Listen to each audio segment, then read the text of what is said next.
सदर आसिफ अली जरदारी की तबीयत नासाज। ज़राए के मुताबिक सदर मुमलिकत को नवाबशाह से कराची के अस्पताल मुंतकिल कर दिया गया।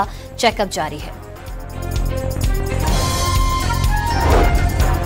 बानी पीटीआई से मुलाकात से कबल अडियाला जेल के बाहर नया तनाज़ा। बानी के नामजद कोऑर्डिनेटर सलमान अकरम राजा को मुलाकात की इजाजत नहीं मिली।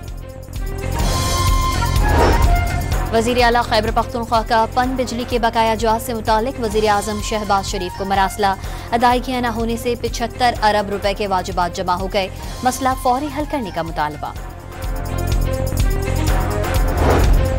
कैनाल का मसला मुश्तरका मफादात कौंसिल में हल किया जा सकता है।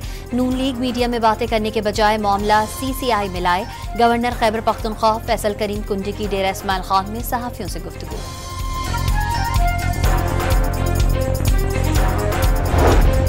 वज़ीर आला बलोचिस्तान की कोयटा में नेशनल पार्टी के सरबराह अब्दुल मालिक बलोच के घर आमद। ईद की मुबारकबाद दी। बलोचिस्तान की सूरत हाल पर भी तबादला ख्याल। तमाम पार्लिमानी जमातों को साथ लेकर चलने का आज़म। इस्लामाबाद के सेक्टर I9 में डकैती मज़ाहमत पर फायरिंग से शहरी जख्मी। फरार होते हुए पेट्रोल खत्म होने पर फैजाबाद पर मोटरसाइकिल छोड़ दी। गन पॉइंट पर दूसरी बाइक छीनकर बआसानी भाग निकले। कराची के इलाके कलरी में पुलिस का जुए के अड्डे पर छापा। 6 मुल्जिमान गिरफ्तार करके ताश, पर्चियां, जुए की रकम और दीगर सामान बरामद कर लिया। म्यांमार में ज़लज़ला ज़दगान के लिए पाकिस्तान से इमदादी सामान रवाना। वज़ीर आज़म की हिदायत पर मजमूई तौर पर 70 टन इमदादी सामान म्यांमार भेज दिया गया।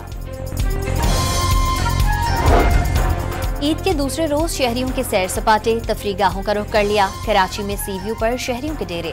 लाहौर के चिड़ियाघर में अवाम के डेरे।